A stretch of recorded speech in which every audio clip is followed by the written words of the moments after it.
Good afternoon, I'm Ghost Williams, and welcome to Black Father.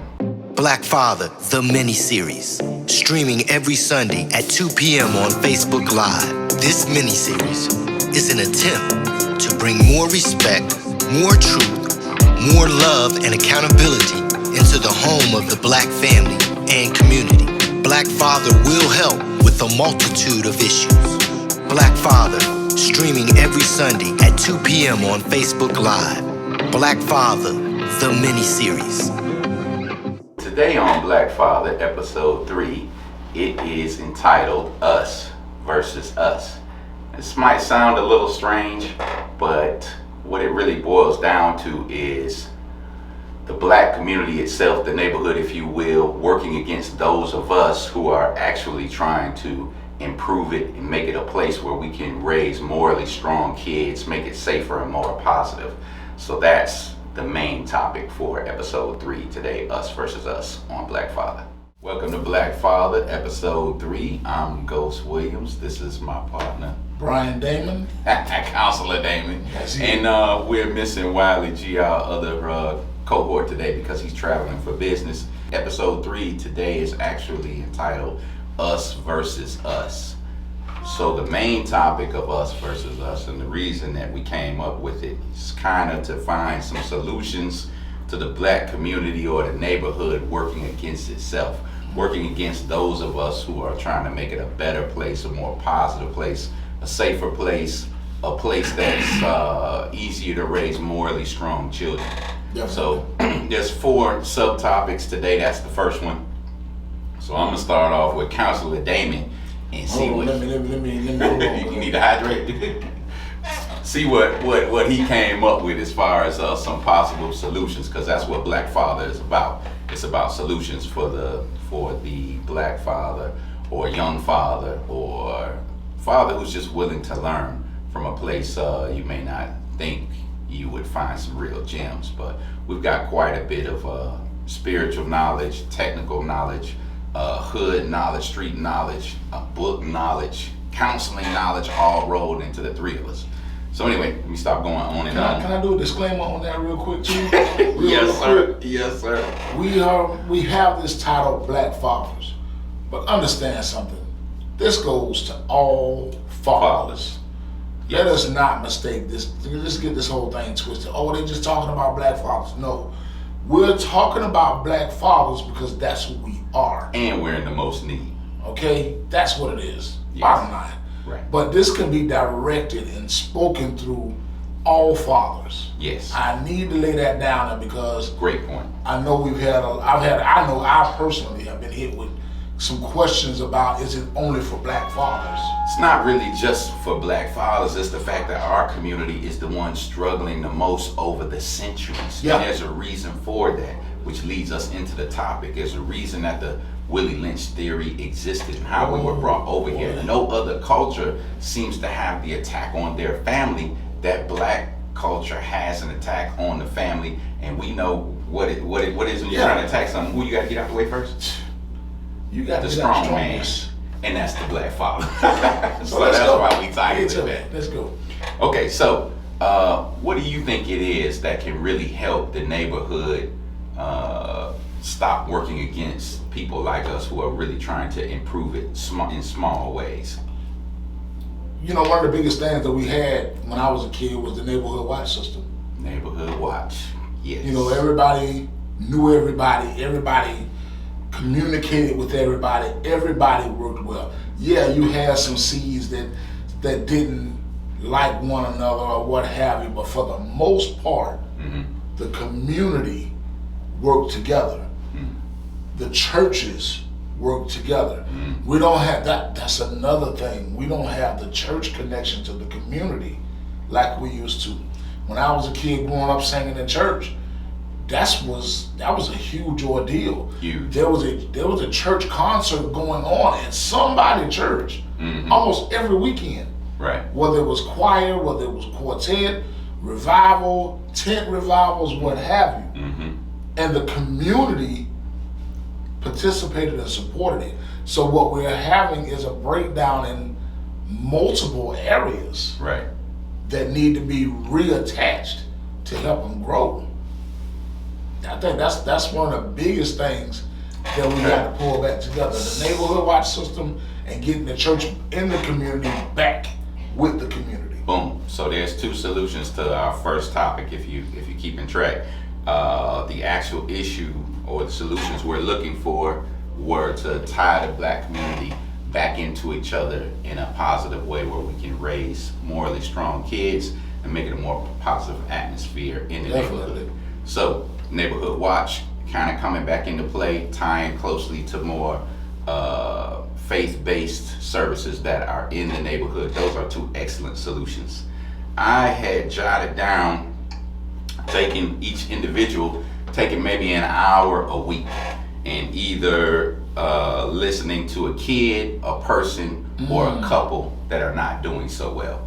Some of these kids, some of these people in the neighborhood are disgruntled because they don't have anybody to just listen to them. I agree. Like some of the kids, I listen to them and it's like a whole weight is lifted off their shoulders. They're happier, they're more joyful, and listen in a way where you're not attacking, where you're not, trying to report something, or, in a way that's not judgmental. Really, truly listening is something that's missing in our community now. The hardest part about being a listener is not being judgmental.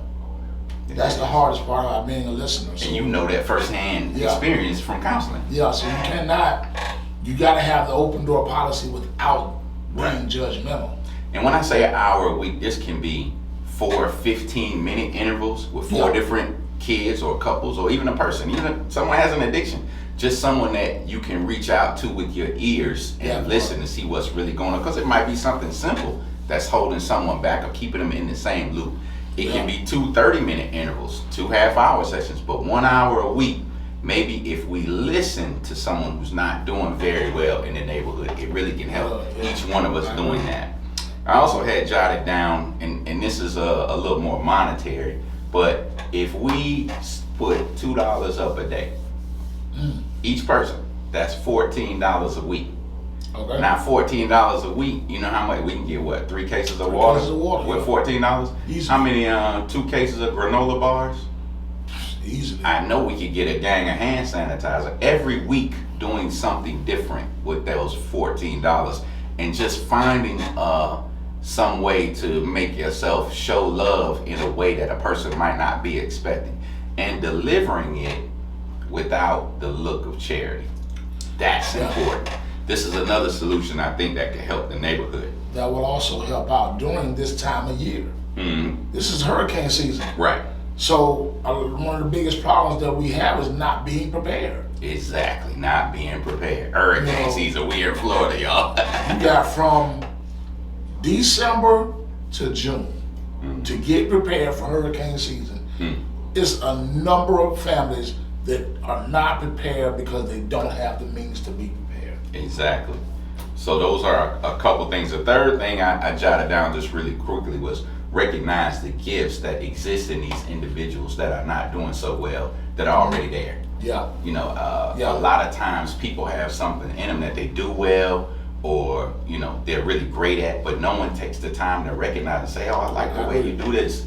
This looks fantastic. This sounds great. Yeah. Just encouraging. That small thing can turn out to something big, and we don't see it like that. Helping someone exploit what they have, the gift that they have, gives them an opportunity for other people to see it. Right. Other people to hear it. And the last thing I had jotted down on this first subtopic was begin anonymous giving. Now this is gonna sound strange. And now this doesn't have to be monetary, like money, like we're talking about $2 a day. This could be something you got in the back of your closet you're not using. Something you got in the garage, something you got in your storage you're not really using, but someone might need.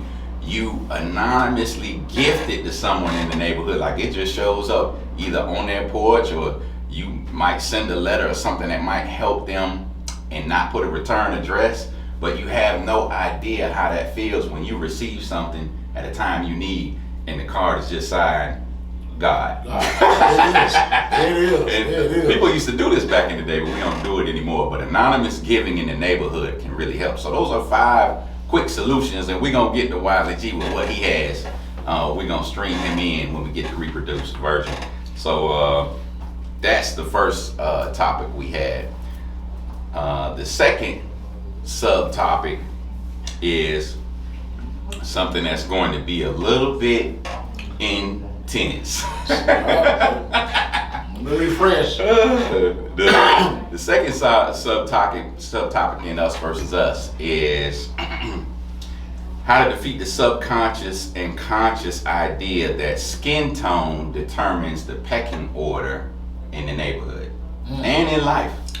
This is nonsense. And you know this was handed down from Willie Lynch, the other plantation slave owners, as well as the light-skinned and brown-skinned slave masters who normally were slaves. They were black. A lot of folks, if you're not a studier of history, do not know the letter that was written, the speech that was written by Willie Lynch. Yes. Which was written to teach fellow slave owners And plantation owners, yes. how to control slaves. Yes. Which in the letter stated, if we do these things, it could last for over 300 years. And we are at 400, I believe. Yeah. And it's still going. And those things were competition between male and female, Mm-hmm. older and younger. Yes. That by itself Yes. was intense. Then the separation of us. Right. We gotta be careful because now we've become formed or conformed to that way of life. That way of thinking. Yes, Which and is where it's the hard real- for us to get it out. The real slavery is in the thinking. It wasn't just in the chains. Yeah, because during that time, there was a lot of things that were done regarding slave on slave that was conducted by the slave owners. There were a lot of slaves that were put in the position to have to Oversee. whip other slaves. Overseers. Yes. The movie 12 Years a Slave showed that. I had yet to see any other movie show that part of slavery where the slaves were made to whip the other slaves. As overseers. As Right. I'm like, whoa, where did that come from? And this is part of where the pecking order started to begin. And it's trickled down throughout the generations to a point where it's ingrained in a lot of people's mind in our communities, in the African American community, and also in other communities. But it is not a truthful outlook. It's not a truthful perspective, but it's one that runs a lot of acceptance within our community. And this is where we have such a problem, and sometimes where the young males and even the females at a young age want to bring a gun to school because Yes. they're not getting that acceptance because of this nonsense that was started 400 years ago. And a lot of times the nonsense is like the topic is us on us. Right. You're light skinned, so I don't want to deal with you. Mm. You're dark skinned, so you don't belong with us. We as a people have to realize we segregate ourselves. And this is what this segment is about, us on us. So as far as solutions, my brother, what do you remember jotting down, or do you? I wrote down how we have to understand our worth. Yes. Keep going back to that. We gotta understand our worth. You got kids running around now looking at what entertainment industry people talk about and what they have, and they're striving for that life, but don't understand how they got it. Right. The journey that it took for them to get it, they just want it. Mm-hmm. That's gotta stop. You gotta understand that knowing your worth means black fathers help your children understand a healthy work ethic. Healthy work ethic. He's saying that children in our communities are idolizing the wrong individuals for the wrong reasons. And some of this responsibility lay on these individuals individuals who have had success. Yeah. Let me say that again. Say it Some again, of bro. this responsibility lay upon these individuals in our community who have become ridiculously successful. And forgot. They've forgotten the community that they left behind. So, just to interject this right here really quickly, you remember me speaking to you about this probably 10 years ago. Yeah, we did that. I am an ex-club owner. I've had several clubs, which means back in the day I've done some shows, with some rap artists, some R&B artists. I performed on Yes, most of them. I've had Attention, his group, on with us. Long story short, when I conducted some of these shows with the rap artists, and I saw the kind of crowds and the people that came out, and what a good time people had being young, expressing themselves, falling in line. In the back of my mind, in time, I always envisioned calling up some of these artists, Young Jeezy or Gates with Plies or 8 Ball, and saying, hey, listen, y'all made a lot of money on these streets and talking about slanging and women and chains and this and that. How about I get you to drop a little black education, some truth, some love into your next song? So I have a plan to reach out to some of these artists here soon and ask them to do either some writing, some poems, or even some songs, because we all have a little responsibility in how this generation has come about from entertainment, from the movies, from the music, from the television. All of that is part of it. So what solutions did you kind of come up with? You gotta know your worth. That's first of all. You gotta know your worth. And then we have to also be able to let each other know that we're beautiful. You heard that? No matter your skin tone, brown skin, light skin, dark skin, you're beautiful.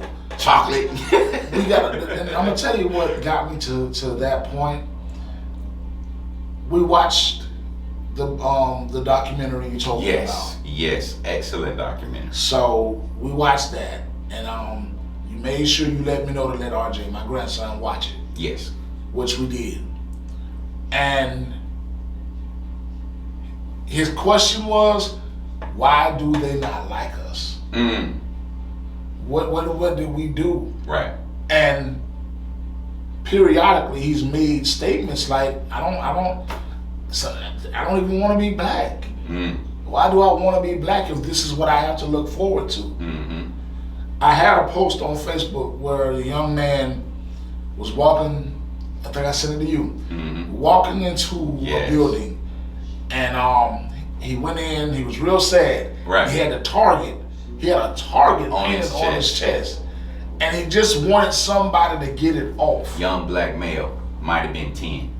And the man told him, I'm sorry, that can't come off. You can never take that off. There is a position that we have to be careful that our kids think they have to be in. Right. We're placing our kids in the thought process of the only position you are ever going to hold is this. Or this. Never the position of being a doctor, a lawyer, a judge, a teacher, scientist. All we think about is playing sports, singing, and getting out of the hood. So this is who our neighborhood's been looking up to, if you will. So I had jotted down a couple things about the pecking order with the skin tone. And what I came up with were a little bit specific. One was to put things in perspective where this mentality is, the cover's pulled off of it. Make sure people know about the Willie Lynch letter. Make sure they know about the Jim Crow laws that existed back in the day, and begin to educate them in true black history that's not in the educational system.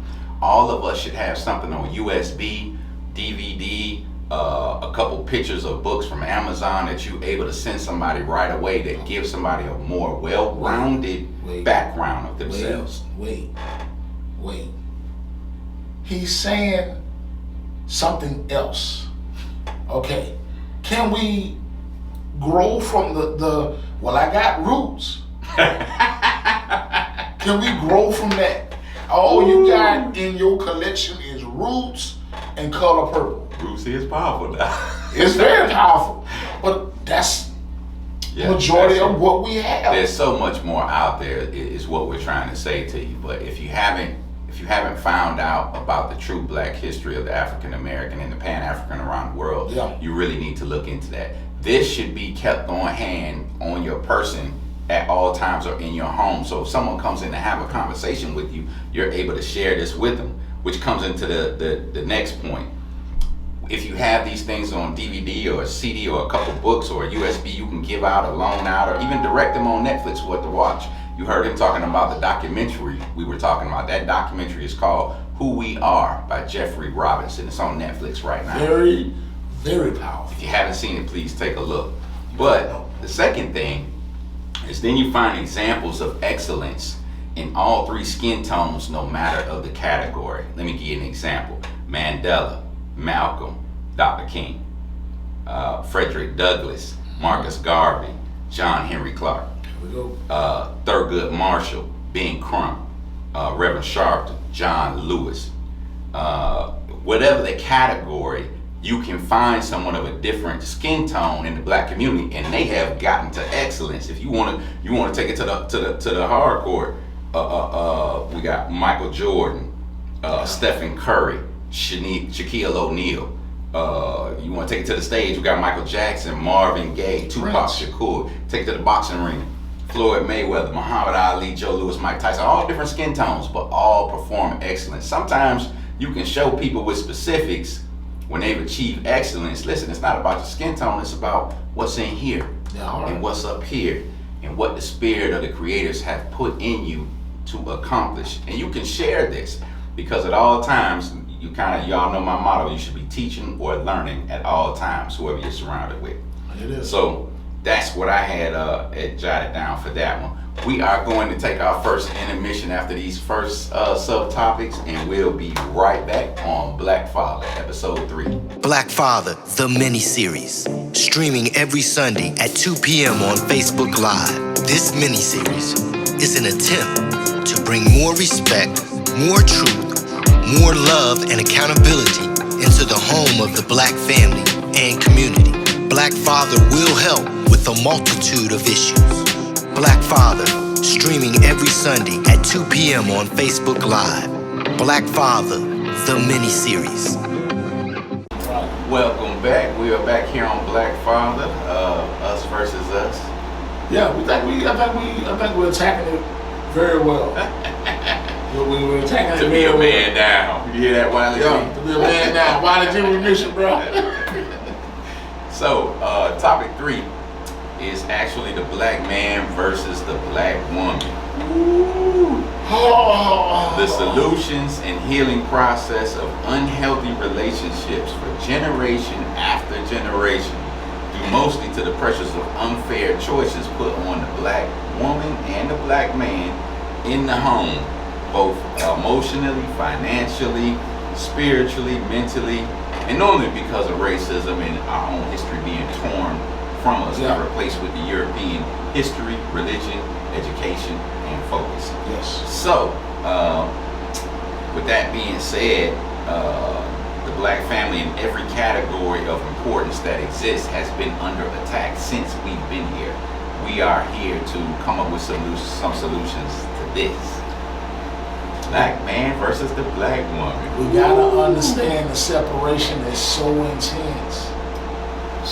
You gotta understand that because we were separated, forcefully separated, it created a dynamic that has now become a track record and a trend ongoing for Black families.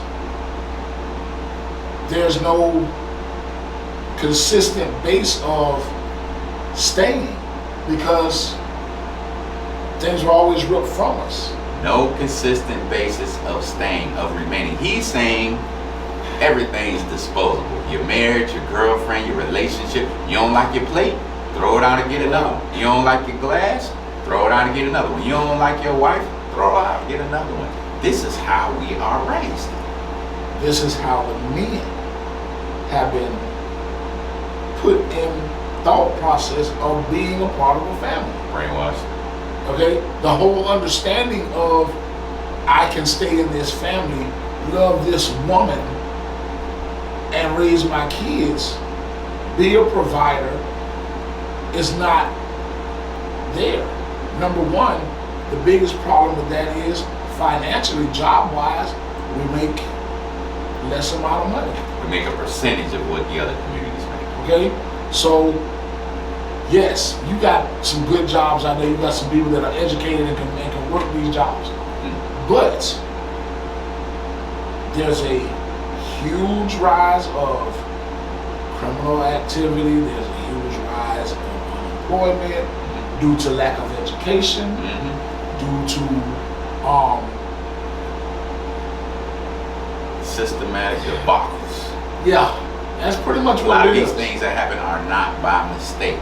And this ties right into what we were just saying. A lot of the people, the neighborhood and the hood emulates track stars, football stars, basketball stars, entertainers, rappers. They are perpetuating this same nonsense when they're looked upon just for that and not for the intellectual, spiritual, or academic accomplishment that that same individual might have accomplished. You have to see a person as a whole person and not just a piece. How can you tell your sons or your daughters to go out and get a job and earn their way when Bobby down the road got a nice Impala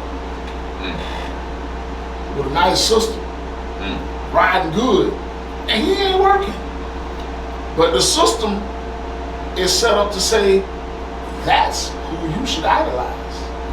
But he got a pocket full of money. That same Bobby be at the county, be at the prison. You take them to go see him when he's there. Exactly. That's how you handle that. And the example of what you do, you get up and go to work every day.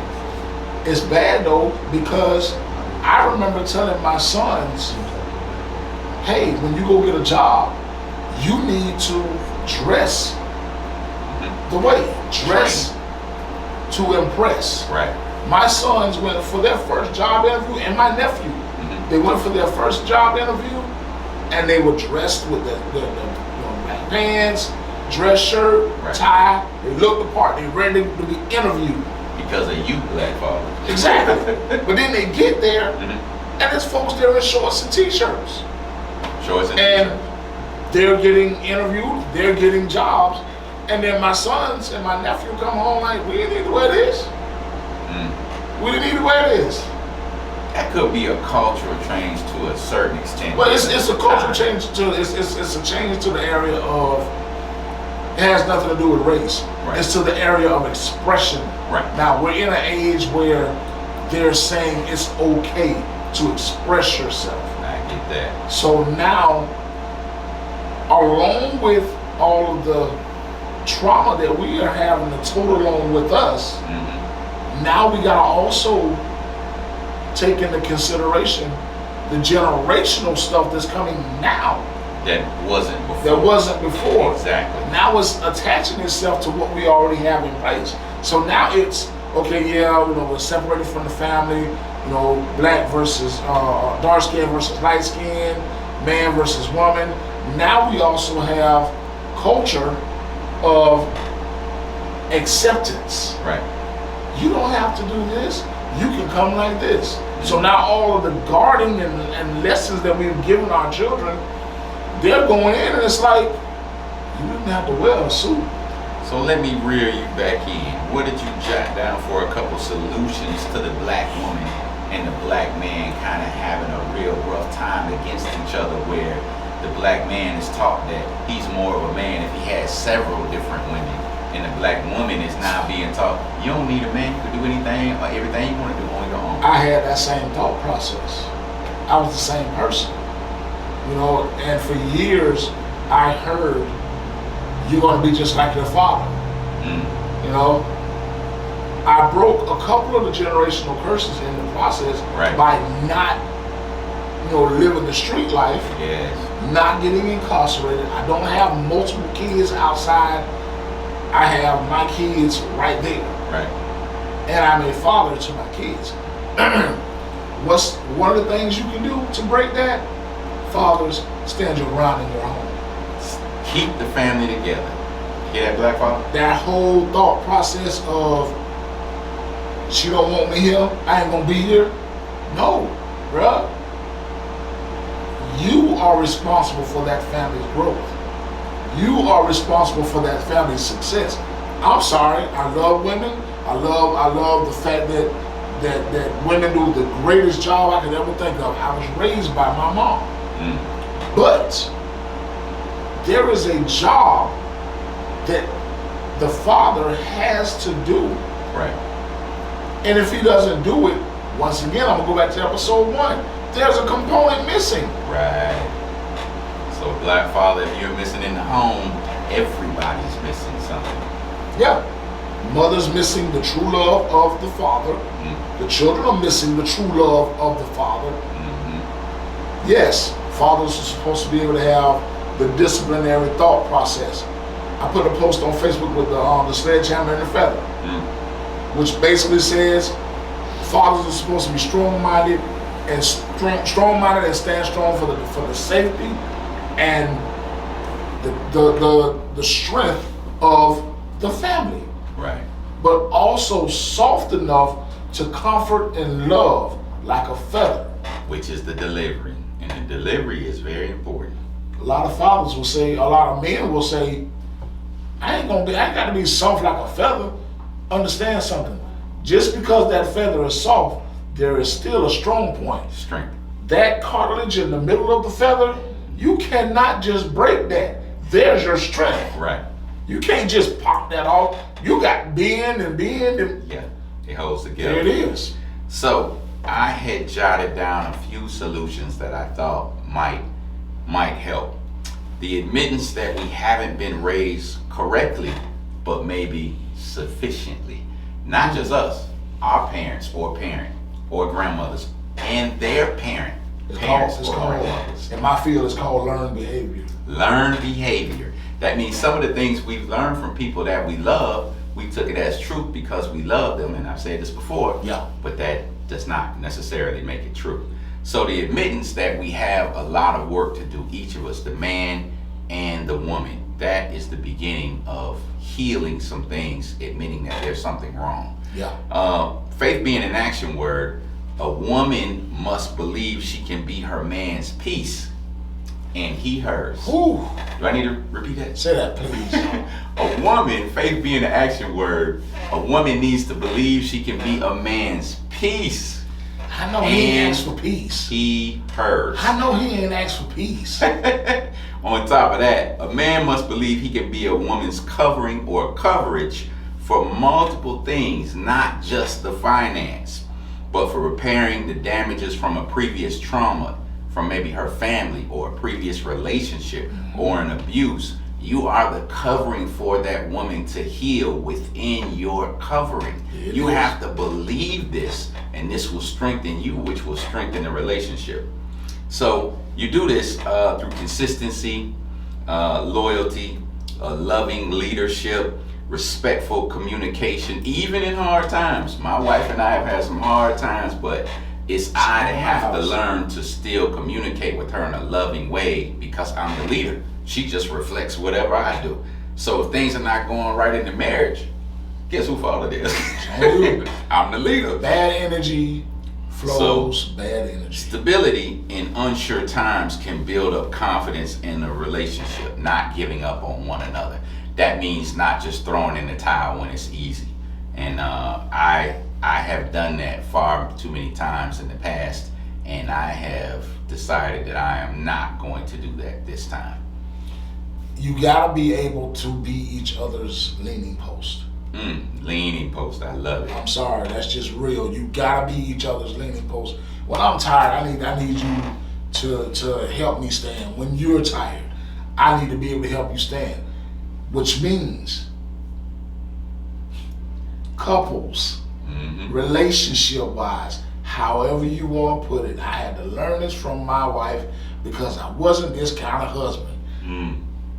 If my wife is working, there is no reason she should come home and the dishes ain't clean. Bam. I did that for too long. I did that for too long. If she's working, there's no reason for her to come home, and there's other things to be done. I had to learn that I can wash the dishes, I can wash the clothes, I can cook dinner. I was a good father in that small time that my kids were smaller, but then I became, and I just forgot that the world was actually running, but it revolved around me. No, the world doesn't revolve around me. The world revolves around your family. Your family revolves around you. That's the thing. The world don't revolve around you. Your family does. Revolves around you. You heard that. You heard it here first on Black Father. I wanted to bring to the forefront that this topic with the black man versus the black woman, it's not really a versus. We're providing solutions to get rid of that versus and bring them together as one. That's the purpose of the entire thing, because what the black woman has to understand and the black man also has to understand on each other's part is all of society where we live is set up to make things harder for us, period. Now, it might be in different ways, but it's still harder. Damage is damage. So we have to, the black woman has to support the black man even more, even when it's hard. The black man has to cover and support the black woman even more, even when he wants to give up. And let me preface something by saying, I wasn't saying the relationships in the past by our parents or grandparents or great-grandparents didn't last, didn't have 20 and 30-year marriages. What I'm saying is this time in this culture and society where we live, it's looked upon that everything is disposable, and you can't go into life thinking that. You can't teach your seeds that, because if you do, then they're not going to have any stability, consistency, or any loyalty in anything they do, their career, their educational focus, anything, not just a relationship. Can I real quick say something? Of course. You know, a lot of times we hear certain statements. So I'm going to talk to women right now. You hear people talk all the time about, girl, you shouldn't do all that stuff. You ain't his wife. You ain't this, you ain't that. Understand something. How can your boyfriend or fiance understand that you are wife material if he doesn't see wifely things done from you? The same way, how can you understand that this man is husband material if he's not doing husbandly things? Yes. If he's not a good provider, if he doesn't care for you, yes, if he doesn't take care of or love your children, hold your heart in his hand. The same way he has to hold your heart is the same way you have to hold his. So yes, when you get into that stage where y'all about to be, you know, y'all gonna move in together, y'all gonna live together, y'all gonna do these things, understand that it's a stage that outsiders don't need to be a part of. Get rid of the peanut gallery. Get rid of the peanut gallery. Because the outsiders that get involved don't live in your home. They don't sleep in the same room. They don't live the same life that you have with your boyfriend or girlfriend, future husband or wife. Once you make the steps to start easing into marriage, everything changes at that point. We ain't just going dating. You know, we ain't just dating. We practicing. We are practicing for a lifetime. For a lifetime. That part, right? We are practicing for a lifetime. So I'm sorry.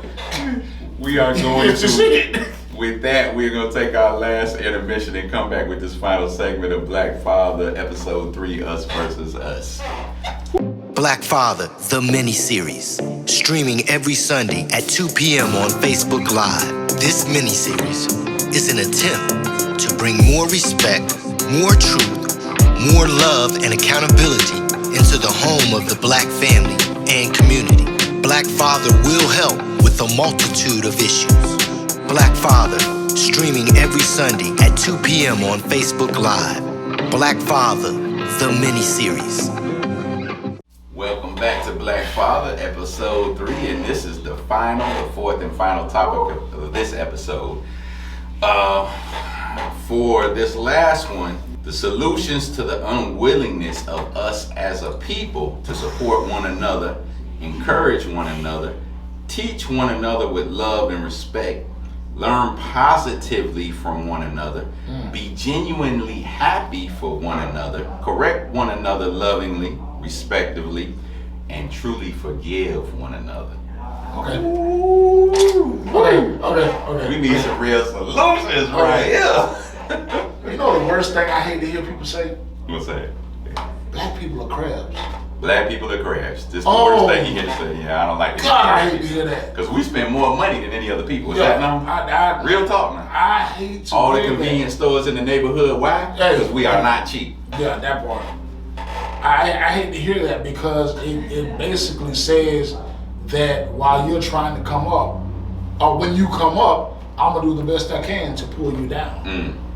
I have worked my entire life to get to a place where I want to see not only myself grow, but I need you growing with me. Yes, sir. So that means just because you 2 steps higher than me, don't mean I'm gonna feel bad. Right. My job is to grind harder to either catch up with you, Right. or pass you. Right. Then when I pass you, Pull you back up Right. with me. Come on, brother. Or throw you ahead. Exactly. Yes. One of the solutions is each one teach one. Each one teach one. I love that one. Each one teach one. And do not be afraid to help the next man up. Somebody had to give you a hand at some level. I don't Yes. care who you are. I don't care where you are. Somebody gave you a hand somewhere, Definitely. or some type of push. Right. Be willing to do the same for someone else. And that someone else needs to be able to do the same for someone else. Right. Next solution, know your history. Know your history. We are all about that here. There is a culture that I was so shocked to find out about my own people. I knew nothing about the Gullah Gullah people. Now, this is gonna be funny. Don't laugh at me, but it's real. My children used to watch the little TV show, Gullah Gullah Island. That was a TV show. It was a little kid show, that educational show, Binya Polyball and all that. I just thought it was a show. And then I find out, these is real people. What? These real folks. Not only are they real folks, but to this date, their land is threatened to be taken from them. And it's not in Africa. It's not in Europe. It's in the United States, the borderlines, I think Carolina, down by Georgia area, if I'm not mistaken. Corey Edwards, make sure you get that to me. I know that's your folks. So, hey, Corey Edwards, correct me if I'm wrong. But the Gullah Geechee people, the Gullah Geechee tribe, is going through issues of losing their land. The whole piece of land, not just a small portion, the whole piece of land is about to be taken over by the government. And no one's talking about it. No one's fighting. If they're fighting silently. And that's another problem. Communication. We should know these things. Know what's going on in your community. Third solution. There's a community meeting every month, every couple of months. Know when it is. So that's on me. I need to know it as well. Yes. I know that, all of the child advocacy meetings, I'm all a part of that. I love that. But the community meetings, I don't know enough about. And then what the best part about it is, you don't find out about it until you look up and realize State Road 40. Why they putting these bricks in the middle of the road like that? Did you know they was about to put roundabouts on State Road 40? The highest traffic area in Ocala? In other words, he's saying get involved in your municipality, know what's going on, go to the meetings, understand what's going on in the community and how it can be changed. Have That is a great voice. solution. Have a voice. So those are some excellent solutions. I jotted down a couple when it came to the unwillingness of us to support one another. I came out with I feel like each of us individually should seek out a black business in your area or on social media platforms and shop one of them once a day. In other words, find some black business. I don't care if they selling fruit cakes, if they cutting hair, if they got jewelry, if they're selling candles, whatever they're doing, if they're detailing, landscaper, support one black business a day when possible. It is. Then I would like, it'd be great for us to ask the Chamber of Commerce in whatever city you live in for a listing of all African American or minority businesses registered in the city or county. And then you can become regular. So if you become a regular to 4 or 5 black businesses every week or every couple weeks, you in there buying something, this is how we begin to keep the money within our own community and kind of strengthen each other. You also become aware of where they are. Where they are, yes. And put other people on. As you begin to shop there, if you like it, if it's a good business, a good product, put other people on it. I also feel like another solution is we can leave the door open kind of like the churches do.